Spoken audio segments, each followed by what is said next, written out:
El 26 de agosto de 1983, los cielos desataron su furia sobre Bilbao. En pocos minutos cayeron 503 litros de agua por metro cuadrado, con inundaciones tan graves que hubo 34 muertos y 5 desaparecidos. Una terrible tragedia que podría haberse evitado con la máquina del tiempo que visitamos hoy. En este desafío vertical vamos a descubrir una gigantesca máquina del tiempo, una torre de 60 metros de altura que se alza sobre el monte Capilvi, el punto más elevado de los Montes de Vitoria. En lo alto de esta torre hay un enorme radar que es capaz de distinguir si llueve, si nieva o si graniza a más de 300 kilómetros de distancia. En un aislado monte vitoriano, a casi 1200 metros sobre el nivel del mar, se alza el asombroso radar de Capilvi, una auténtica máquina del tiempo, diseñada para prevenir desastres como el de Bilbao. Y hay un detalle esencial de su diseño que solo se puede ver rappelando. Yo te voy a dejar aquí, que voy a seguir con el rappel y me voy a meter en la parte de la estructura más peculiar. Váyate. Hasta luego. Venga, gracias. Será un rappel al estilo vitoriano, sufriendo ese frío tan intenso que hace que algunos llamen a la capital Siberia-Gasteiz. Pero gracias al rappel conoceremos el detalle más asombroso de este radar. Y además viajaremos en el tiempo para descubrir cómo era el clima en Euskadi hace casi 200 años. Prepárense para un viaje al pasado a través de un radar del futuro. Prepárate para volar. Esto es Basque Country Vertical.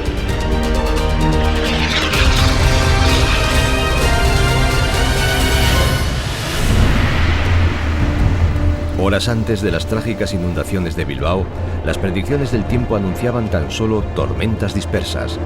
Faltaban 7 años para la fundación de Euskalmet y 22 años para que se construyera el radar de Capilvi. ¿Con un radar como este, habríamos evitado las inundaciones? ¿Con tecnología como esta se podían haber evitado las inundaciones del 84? No, de ninguna forma. Las inundaciones se van a producir, la lluvia va a caer y eso no podemos evitarlo. Lo que sí podríamos haber evitado clarísimamente es que no hubiera habido tantos muertos, que los daños hubiesen sido menores que los que tuvimos, se hubiesen evitado muchísimos daños, se hubiesen evitado muchísimos muertos, pero las inundaciones las hubiésemos tenido. La tecnología no impide que se desaten las tormentas, pero sí hace posible que no nos cojan por sorpresa.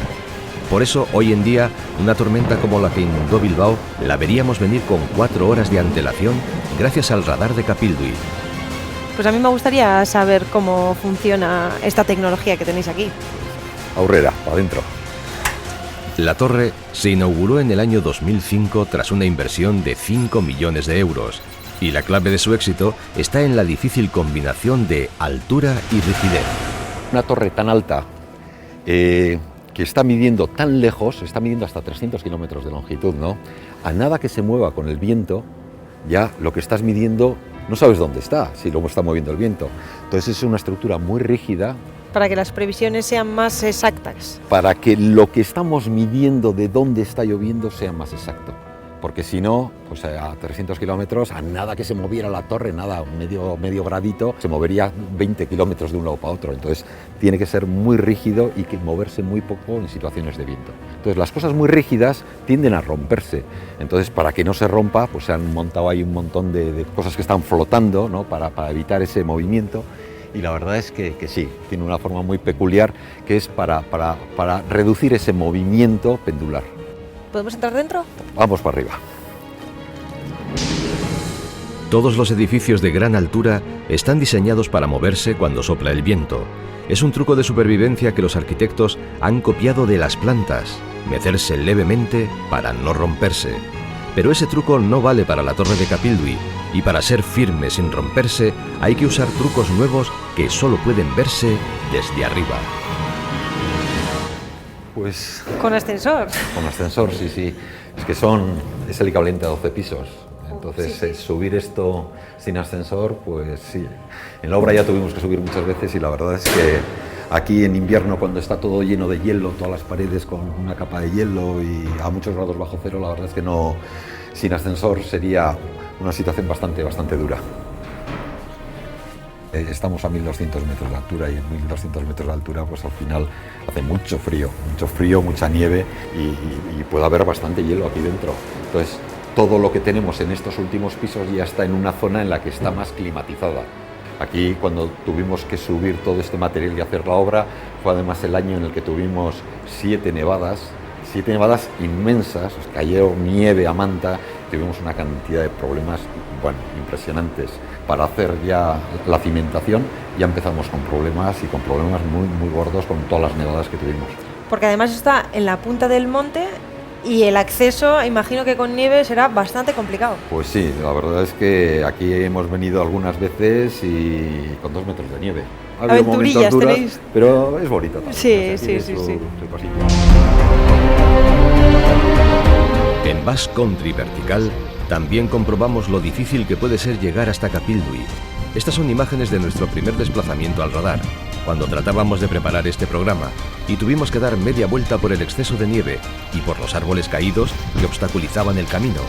En este desafío vertical, los primeros peligros surgieron incluso antes de llegar al radar. Y este ruido que oímos, que es muy... Esto sería el cerebro de la torre, del radar meteorológico. Es prácticamente todo electrónica maciza. Ten en cuenta que esto es un sistema que puede medir un mosquito a 60 metros, lanza un haz, ¿no?, de radar y mide el eco, ¿no? Si pasa un pájaro, por supuesto, lo estás midiendo el eco y se ven las migraciones, ¿no? Si está lloviendo, por supuesto, es lo que estamos queriendo medir, ¿no? Entonces, bueno, ese eco es tan débil, ¿no?, que hay que ampliarlo muchísimo y filtrarlo y quitar todo lo que sea ruido, ¿no? Entonces es, pues una electrónica muy fina. Esa electrónica tan fina amplifica los datos que llegan desde la esfera que corona la torre. Y es que dentro de esa esfera de protección está la verdadera máquina del tiempo. Está el radar de Capildui vigilando el horizonte y girando sin parar. Me están diciendo que no está parado. Pues hay que pararlo.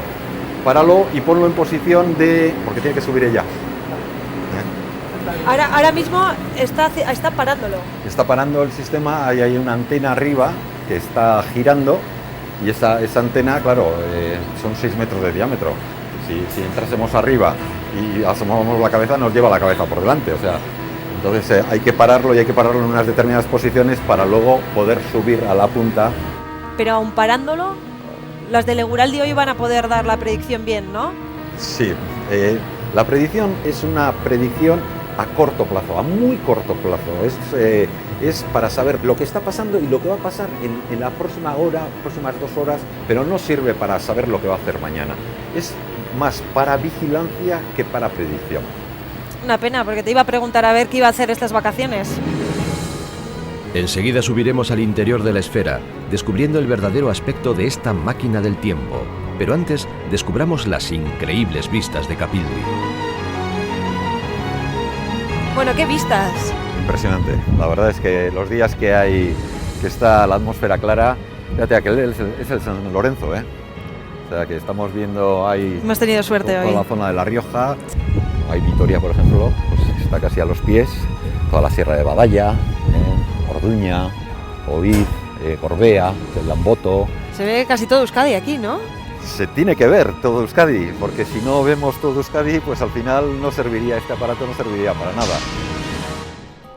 Para que el radar captara toda Euskadi con la máxima precisión, había que construirlo en un lugar bien escogido. Se barajaron hasta 230 posibles emplazamientos, y el mejor de todos era el Gorbea. Pero el emplazamiento definitivo debía cumplir 2 requisitos: tener ya construido un acceso por carretera y tener también cableado eléctrico. El objetivo era proteger el medio ambiente, evitando la construcción de infraestructuras nuevas. Y así, el Gorbea quedó fuera de una lista que se redujo a 5 emplazamientos. De todos ellos, Capildui era el mejor. Radares como este, ¿hay muchos? ¿Nos podemos encontrar muchos? No, hay no, poquitos? en toda la península pues puede haber 8 radares y normalmente además no suelen ser en torres tan altas. Lo que pasa es que en el País Vasco pues queríamos aprovechar también, ¿no?, que aquí había una serie de comunicaciones y aprovechar los enlaces, y como el radar tiene que estar en la parte superior de la torre, pues al final tuvimos que hacer una torre alta. Que es un poco lo que vas a bajar hoy, ¿no? Sí, sí. Bueno. Buena caída es la que hay desde el balcón de esta torre. Harán falta protectores para las cuerdas para evitar posibles cortes con las esquinas metálicas de la barandilla. Cuidadito que hay ahí como una antena, un palo para arriba, justo donde está subiendo. Y más vale que no dañemos la torre, porque si no, igual nos quedamos sin Euraldi. Cuando mis compañeras de Euraldi nos cuentan la previsión del tiempo en ETV, lo que hacen es interpretar los datos que nos facilitan tecnologías como este gigantesco radar. Datos que se recogen en el radomo, que es justo lo que tengo sobre mi cabeza. Por eso hoy vamos a rapelar desde aquí, para poder disfrutar de las vistas inéditas de Euskal Herria que nos ofrece esta espectacular máquina del tiempo. Pero antes de rapelar, vamos a viajar en el tiempo buscando en documentos del pasado las pequeñas y grandes historias de nuestro clima. En periódicos de hace casi 200 años podemos encontrar historias de vendavales y galernas, de ballenas varadas en la Zurriola de San Sebastián, de vitorianos aislados en las cuevas de La Guardia o de bilbaínos apostando una cena para 8 a que llovía sin pausa durante un mes. Según las observaciones del relojero y óptico señor Álvarez, la temperatura de ayer era a las 7 de la mañana de 3 bajo cero. Esta noticia del 20 de febrero de 1888 nos da una idea de cómo pudo ser el clima entonces. Historias como esta completan el puzzle del clima en Euskal Herria a lo largo de la historia. Todas esas historias han sido recopiladas durante años por expertos como Eugenio Ruiz Urrestarazu, porque el clima del futuro se comprende mejor analizando el pasado, y en la prensa del pasado podemos encontrar auténticas sorpresas. Y había personajes como, por ejemplo, uno que tenía mucha gracia, que le llamaban el casero de Regil, que de casero no creo que tenía mucho porque editaba un boletín meteorológico, un boletín anual, que te decía a lo largo del año lo que iba a hacer, día por día, además, no te lo pierdas. Él le hacía una entrevista en uno de los periódicos que examinamos y decía y que del año anterior es que no ha fallado prácticamente nada, ha acertado casi el 100%. A los pioneros de la meteorología se les llamaba astrónomos, y casi todos eran científicos aficionados que compaginaban su afición con sus verdaderos oficios.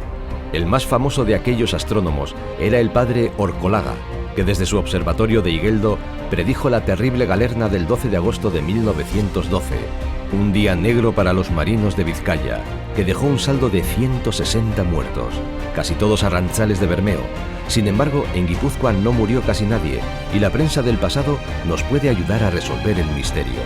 Los arrantzales guipuzcoanos sí que se retiraron a los puertos, porque sí había habido un aviso, y un aviso además de Orcolaga, que es el que fundó el Observatorio de Igueldo, pero como lo creó en Igueldo, también había piques entre la Diputación de Guipúzcoa y la Diputación de Vizcaya, nada nuevo tampoco por otra parte. Y entonces, claro, Orcolaga, guipuzcoano, el Vizcaya le ofreció Machichaco, pero no le gustó, no quería, prefirió Igueldo. Entonces los vizcaínos no se lo tomaron bien.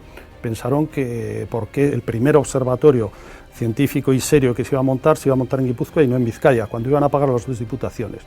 ¿Puede influir esto? Es posible, no lo sé. Pero lo que sí es cierto es que los guipuzcoanos se metieron en el puerto y los vizcaínos no.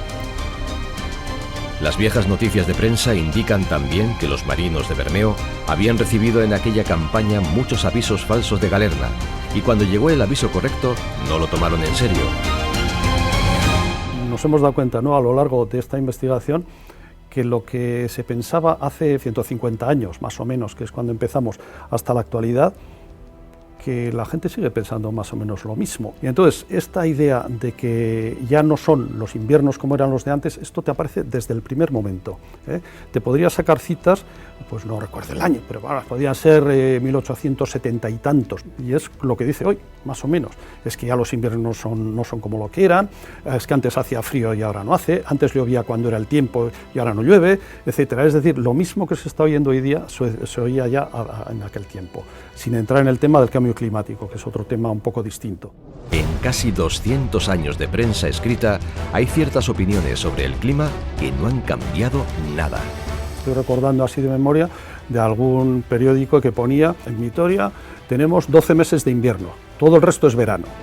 Seguimos en Vitoria para volver a la Torre de Capildui, donde ya no hay párrocos, relojeros ni ópticos recogiendo los datos sobre el clima, sino un gigantesco radar de última generación, escondido bajo esta esfera protectora a la que vamos a entrar ahora mismo.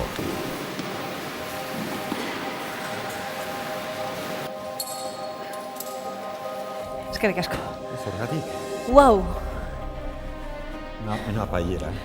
Pues esto es la antena que está todo el rato girando y todo el rato enfocando a los diferentes sitios. Entonces da una vuelta entera en una posición, gira entera y luego, cuando ha terminado, sube un poquitín, vuelve a hacer otra vuelta, sube hasta que chequea todo lo que hay alrededor.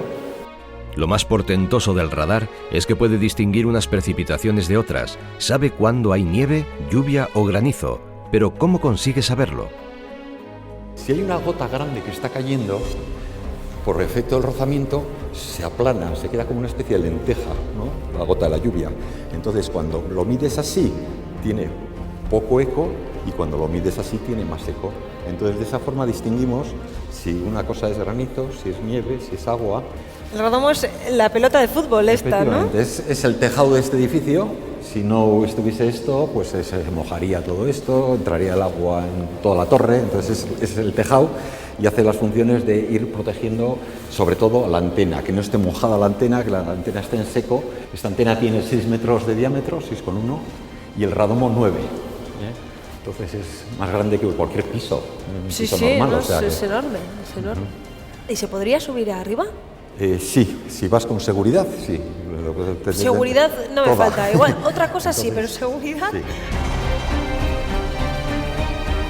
Hacia el cielo de Vitoria sube Arantza peldaño a peldaño por una escalera por la que muchos no se atreverían a subir. Y eso que el verdadero vértigo no va a llegar hasta que alcancemos la trampilla superior. Esto cada vez se hace más pequeño, ¿eh? ¿Tú qué puedes? Si fuese yo no entraría. ¡Veo la luz! Por esa trampilla por la que Arantza asoma la cabeza, se suelen descolgar los técnicos de mantenimiento del radomo cuando hay que arreglar los desperfectos del impacto de un rayo. Pero todavía no hemos visto el asombroso detalle de diseño que mantiene rígida esta torre por mucho que sople el viento. Y para poder verlo tenemos, por fin, que rapelar.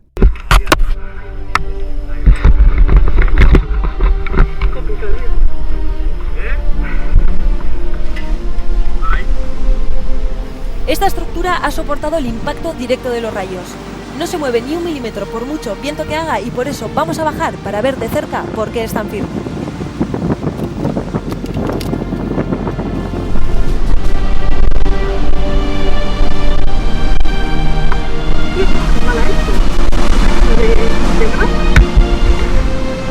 Con el viento cada vez más fuerte y el aire cada vez más frío, rapelar aquí no es nada fácil.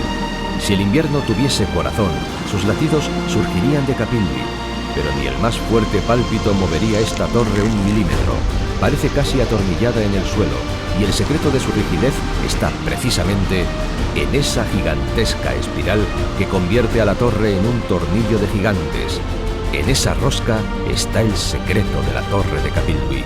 Todas estas hélices que vemos aquí abajo, estas que están pegadas a la estructura, son unas hélices que están puestas para romper los remolinos de von Karman. Eso que suena así tan raro, en estructuras muy finas, cuando pasa el viento, pasa por un lado y luego pasa por otro. Puede entrar en resonancia y empieza a moverse.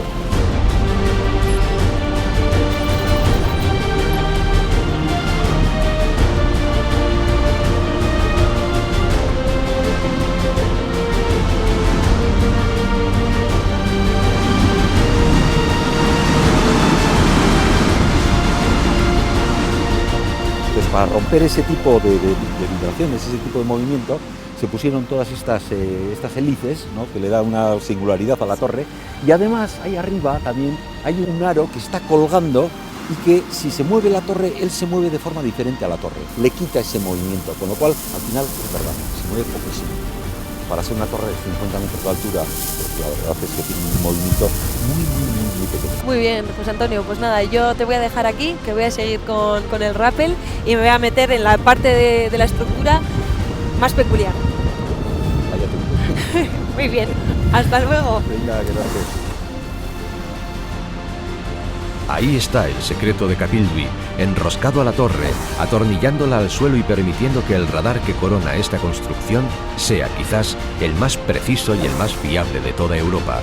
Y ha hecho falta rapelarlo para descubrir el secreto de esta máquina del tiempo y las impresionantes vistas que la rodean.